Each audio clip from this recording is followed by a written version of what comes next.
আমি প্রচুর ঋণগ্রস্ত, এই কঠিন ঋণ থেকে মুক্তি পাওয়ার কোনো আমল বা দোয়া আছে কিনা? ঋণ থেকে মুক্তি লাভের জন্য অনেকগুলো আমল আছে এবং অনেকগুলো দোয়া আছে। এই দোয়াগুলো আমরা পড়বো ইনশাআল্লাহ। সবচেয়ে বড় আমলটা, আমি বড় আমল বলতে সবচেয়ে গুরুত্বপূর্ণ কাজটার কথা বলতে চাচ্ছি, সেটা হলো ঋণ পরিশোধ করার জন্য সিরিয়াসনেস থাকা।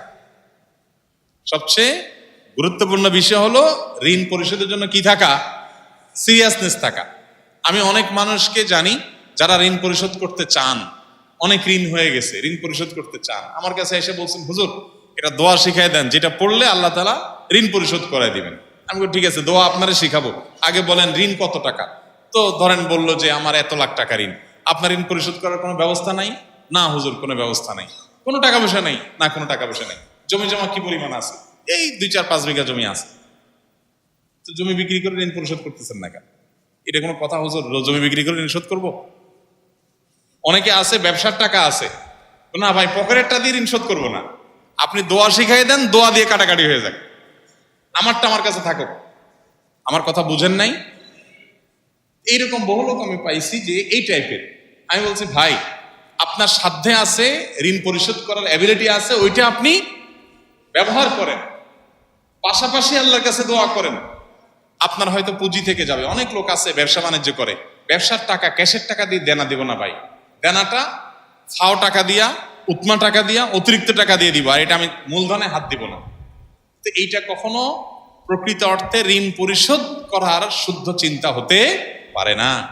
মনে রাখতে হবে, আমি নিজে আমার ঋণ পরিশোধ করাটাকে যদি ফরজ মনে করে দেখি, এটা ফরজ, এই ফরজ যদি মনে হয় আমার এবং যদি বিশ্বাস থাকে এটা, তাহলে আমার যদি ভিটাও বিক্রি করা লাগে, তারপরও আমাকে ভিটা বিক্রি করে হলেও ঋণ পরিশোধ করতে হবে।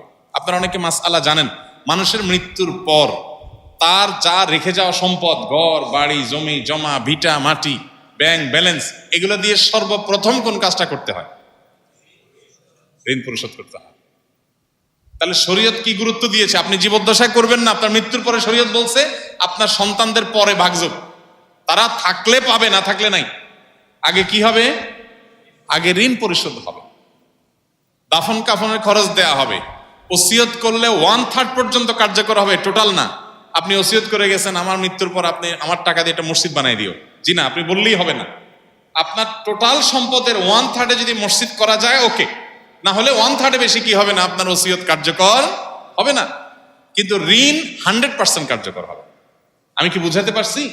এত বড় গুরুত্বপূর্ণ বিষয়। আমাদের অনেক ভাইরা চিন্তা করেন ঋণ পরিশোধ করতে যদি আমি জমি বিক্রি করে ফেলাই, তাই আমি কি খাবো, কি করবো?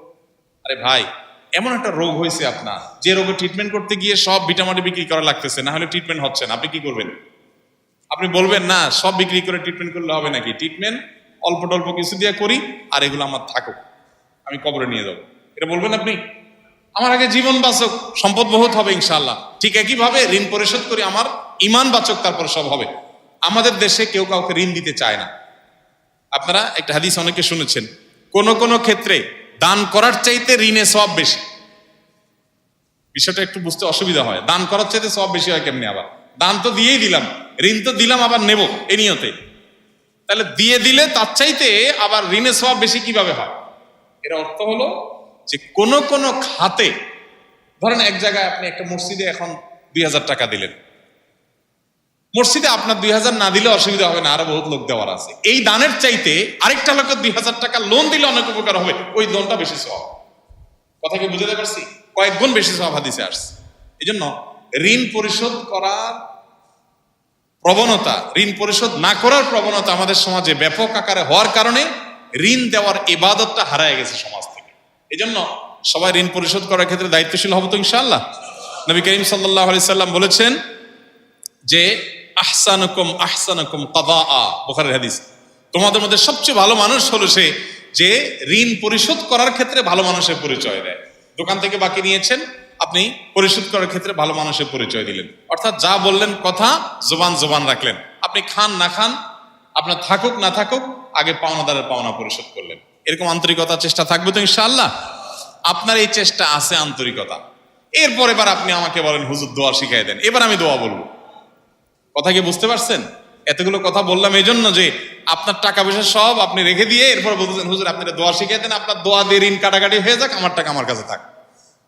এই 2 নম্বরে করা যাবে। আল্লাহুম্মা কফিনি বিহালালিকা আন হারামিক ওয়া আগনিনি বিফদলিকা আম্মান সিওয়াক।